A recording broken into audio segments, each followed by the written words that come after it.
Nuwun para sesepuh miwahanan ingkang rawuh wonten ing Ibu Tiwi sedaya. Kula kaliyan Ibu Tiwi diaturi ngetrakaken menapa ingkang dados niat Allah kadatipun Ibu Tiwi sekeluarga. Ing wekdal menika Ibu Tiwi sekeluarga dipun kuasakaken ngedalaken rejeki saking Pangeran rupi ambengan menika kadamel sedekah krana Allah taala lan nyedakahi anggenipun ngintun doa dhateng para leluhuripun sedaya. Leluhur saking jaler saking istri ingkang rumatan lan boten rumatan ageng alit anen tuwa jaler setri awis sedaya para leluhuripun dipun sedekahi lan dipun kintun doa mugi-mugi para leluhuripun sedaya kalih Allah taala diparingono jembara kubure padang margine ketrima ngamale wonten alam donya lan dilebetne swarganipun asala karidoanipun Allah taala lan ketambana doaipun para sesepuh miwahanen ingkang rawuh wonten mriki sedaya kemawon. Nggih. Ujawi menika anggenipun ngrakit sekul suci ulam sari rasa kadamel caos pahormatan dumateng Gusti panutanipun Kanjeng Nabi Muhammad segarwa putra lumengseripun dhateng sahabatipun sekawan Abu Bakar, Umar, Utsman, Ali awit sedaya dipun casi pahormatan sareng-sareng nggih panjenenganipun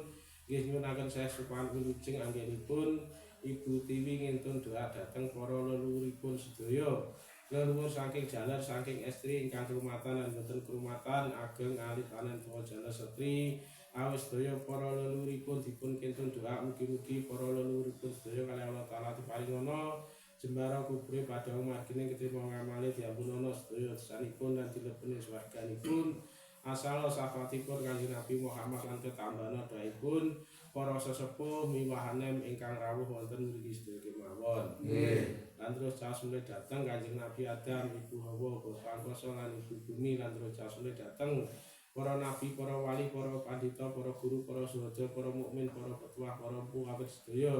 dipun caosi mle sareng-sareng nggih panyunanipun nggih nyuwunaken saya sepahan wilujeng anggenipun Ibu Tiwi ngintun doa dhateng para leluhuripun sedaya. Leluhur saking jaler saking istri ingkang krumatan lan boten krumatan ageng alit anen tuwa jaler setri awis sedaya para leluhuripun dipun kintun doa lan dipun sedekahi mugi-mugi para leluhuripun sedaya kalih Allah taala diparingono jembara kubure padang margine ketrima ngamale diampunana sedaya dosanipun lan dilebeni swarganipun lan Gusti Allah mangsuli kawilujengan dhateng Ibu Tiwi keluarga wilujengan wit dinten menika terus slaminipun asala karidoanipun Allah taala lan ketambana doaipun para sesepuh miwahanen ingkang rawuh wonten mriki sedaya kemawon. Nggih. Lan terus sasule dhateng tiyang sepuhipun Ibu Rina Ibu Wengi ingkang maringi wedal rinten kelawan dalu lan ngawuningane dhateng cikal bakal lan akal bakal cikal bakal dusun Darungan lan Banjar pengaranipun Ibu Tiwi. Lan terus merdeni dhateng dinten 7 Beknan gangsal sasi 12 taun 8 Windu sekawan wuku 3 dosa lan dinten Naskala lan sangar kala dina kala sasi naga taun jabung wuku lan sakcariting dalan lan merdeni dhateng dinten paringkelan ringkel jalma ringkel aryang kala kubur dinten uwas lan sangaring taun lan merdeni malih dhateng dinten kali wangke sampar wangke sare agung kala dite dinten sengkang turunan ingkang dipun lenggahaken wonten dinten Senin Pahing kadamel yentun doa dhateng para leluhuripun sedaya. Leluhur saking jaler saking istri ingkang krumatan lan boten krumatan ageng alit anen tuwa jaler setri awis sedaya para leluhuripun dipun kintun doa lan dipun sedekahi mugi-mugi para leluhuripun sedaya kalih Allah taala diparingono jembara kubure padang margine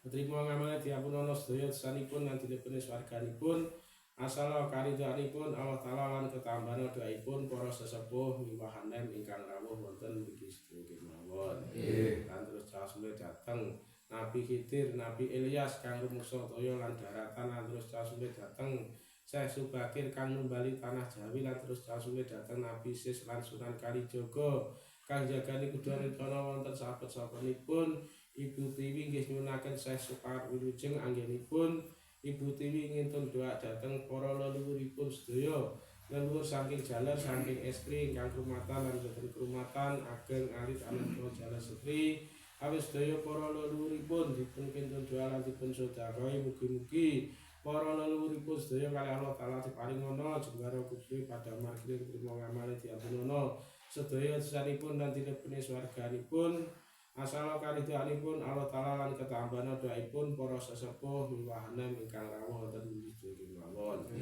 Lan terus sasumpit dhateng bumi barzah kadamel makam roh jisimipun para leluhuripun Ibu Tiwi sedaya. Leluhur saking jaler saking istri ingkang kurmatan lan boten kurmatan ageng alit anak tuwa jaler setri awit sedaya para leluhuripun dipun kintun doa lan dipun sedekah mugi-mugi para leluhuripun sedaya kalih Allah taala sageta disampurnaken wangsul dhateng asal mula-mulanipun jisim turun wangsul dhateng Nur Muhammad Korek jisim maknawi wangsul dhateng Nur Muhammad ini jisim latif wangsul dhateng Nur Muhammad Ka sageta sampurna wangsul dhateng asal mula-mulanipun asal Adam wangsul dhateng Adam asal Nur Muhammad wangsul dhateng Nur Muhammad asal Allah wangsul dhateng Allah sageta sampurna wangsul dhateng asal mula-mulanipun asal karidhoanipun Allah taala lan ketambahan doaipun para sesepuh miwahanem ingkang rawuh wonten inggih sedaya mawon. Kejawi menika anggenipun ngrakit apem kadamel ngintun doa dhateng para leluhuripun Ibu Tiwi sedaya. Leluhur saking jaler saking istri ingkang kurmatan lan boten kurmatan ageng alit anak tuwa jaler setri awit sedaya para leluhuripun dipun kintun doa dados penuntun lan kudunipun lan mugi-mugi para leluhuripun Ibu Tiwi sedaya kalih Allah taala diparingono jembara kubur padang margine ketrima ngamale diampunono sedaya dosanipun lan dinepri swarganipun lan Gusti Allah mangsuli kawilujengan dhateng Ibu Tiwi keluarga wilujenga wit dinten menika terus laminipun asal karidhoanipun Allah taala lan ketambahan doaipun para sesepuh miwahanem ingkang rawuh wonten inggih sedaya mawon. Kejawi menika anggenipun Ibu Tiwi ngrakit pisang setangkep anggenipun ngawuningane dhateng Mbok Dewi Fatimah garwa Mbah Bindo Ali lan anggenipun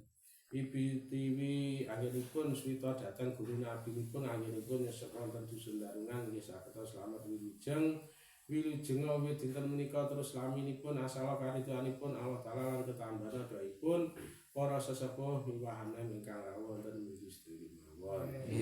Kejawi menika anggenipun ngrakit jenang sengkala kadamel nulak kala bikakolanipun para leluhuripun Ibu Tiwi sedaya lan kala bikakolanipun Ibu Tiwi keluarga sengkala ingkang sampun jumawah dados kawilujengan kang dereng tinulak maring Allah katuna slamet rahayu wilujenga wit dinten menika terus laminipun asal karidhoanipun Allah taala lan ketambahan doaipun para sesepuh miwahanem ingkang rawuh wonten inggih sedaya mawon. Kejawi menika anggenipun ngrakit jenang sepuh utawi jenang abrit kadamel milujengi nini asmara bumi lan kaki asmara bumi sela ingkang dipun trepi griya Ibu Tiwi keluarga bumi kesekeran jemberan nggih sageta slamet wilujenga sanjawine wangun wilujenga salebete wangun wilujenga saraja gaduhanipun wilujenga satya tanentuipun wilujenga saingon-ingonipun wilujenga wit dinten menika terus laminipun asal karidhoanipun Allah taala lan ketambahan doaipun para sesepuh miwahanem ingkang rawuh wonten inggih sedaya mawon. Kula cekapi anggen kula niyaraken bilih wonten kekiraanipun lan kesisipanipun Gusti Allah maring jangkep lan Gusti Allah maring kabul menapa ingkang dados niat saha ajabipun Ibu Tiwi sekeluarga. Semoga Mbah Toh laturi barakah kawujud.